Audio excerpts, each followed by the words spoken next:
আমরা শ্বাস নেই আর ছাড়ি, এর মধ্যখানে দূরত্ব হইল, ডিস্টেন্স হইল, সময় লাগে নেওয়া আর ছাড়ার মধ্যখানে।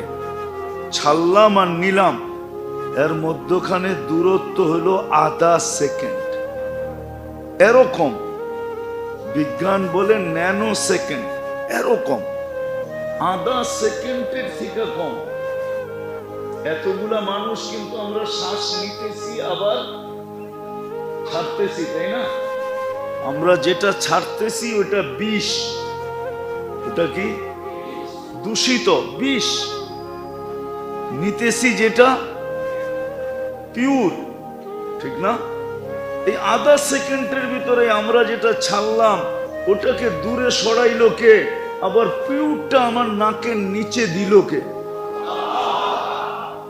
যদি টেকনোলজির ব্যবহার হতো তাহলে প্রত্যেকেই বিরাট একটা মেশিন নিয়ে আসতে হতো, ঠিক না?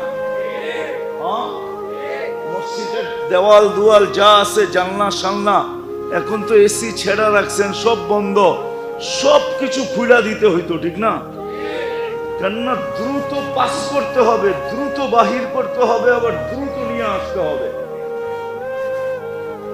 যদি আসা নেওয়ার ভিতরে যদি 2-1 মিনিট লেগে যায়, কি কি আরে কি শেষ?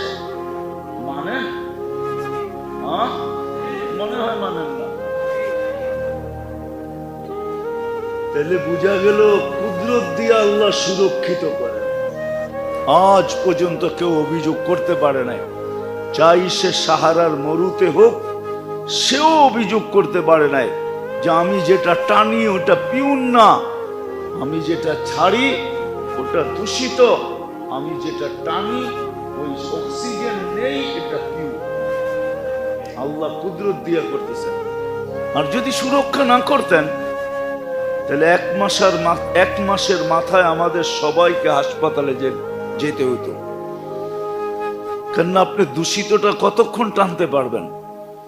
আস্তে আস্তে আস্তে আস্তে আস্তে আস্তে ফুসফুস বিনষ্ট হয়ে যাবে, সে অক্সিজেন নেওয়ার ক্ষমতা হারায় ফেলবে।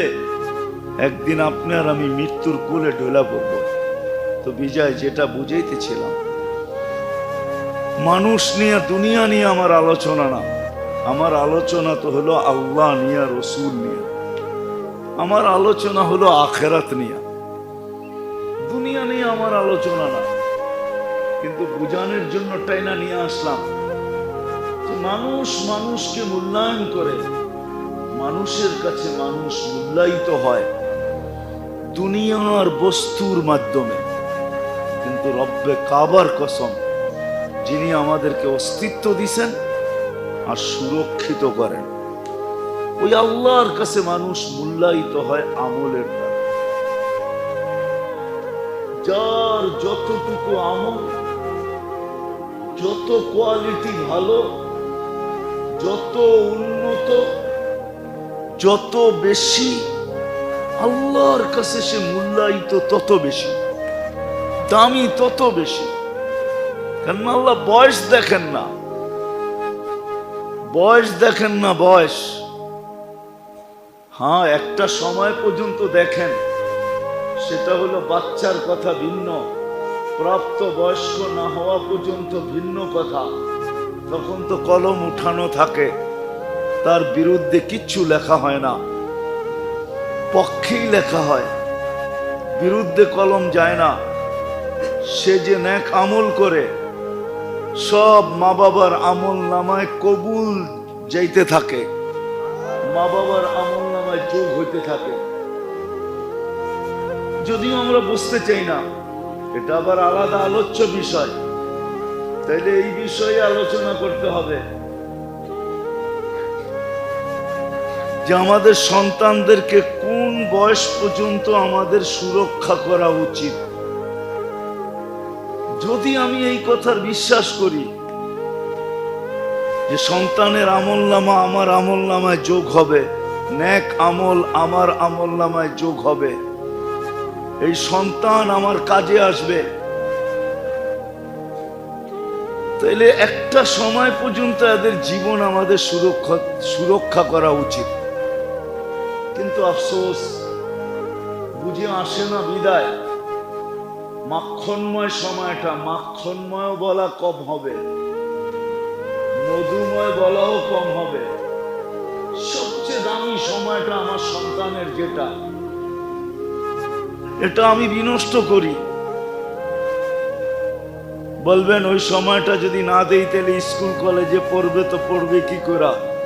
না, আপনি স্কুল কলেজে পড়ান, আমার কোনো আপত্তি নাই। আর স্কুল কলেজে যে ওই সময় পড়াইতে হবে এমন না। স্কুল কলেজে আপনি দেন, আমার কোনো আপত্তি নেই। দুনিয়ার দামি থেকে দামি কলেজে পড়ান, আমার কোনো আপত্তি নেই। কিন্তু আমার আপত্তি এই জায়গায়, যে সময়টা মাখনময় ছিল, মধুময় ছিল, অনেক দামি ছিল, ইচ্ছা করলে পুরো আমার আমল নামায় নিয়ে আসতে পারতাম। ওই সময়টা যে আমি সন্তানের বিনষ্ট করলাম, সন্তানেরও বিনষ্ট করলাম, আমিও আমার জন্য আমার সন্তানেরও বিনষ্ট করলাম, আর আমিও আমার কাজে না গাইলাম।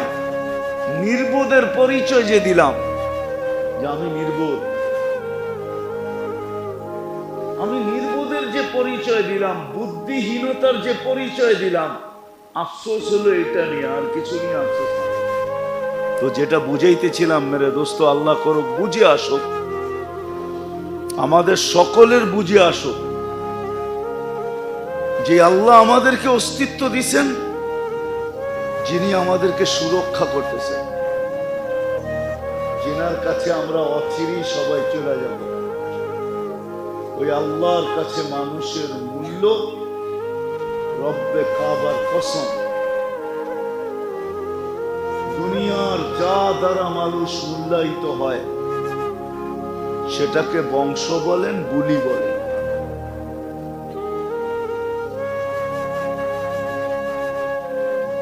রং বলেন আর কালার বলেন, সোসাইটি বলেন আর পেশা বলেন, শিক্ষা বলেন আর দীক্ষা বলেন, যা দ্বারা মানুষ দুনিয়াতে মূল্যায়িত হয়, আল্লাহর কাছে মানুষ ওটা দ্বারা মূল্যায়িত হয়। আল্লাহর কাছে একমাত্র মানুষ মূল্যায়িত হয় ওই আমল দ্বারা, যে আমল আল্লাহর পক্ষ থেকে, রসুলের পক্ষ থেকে।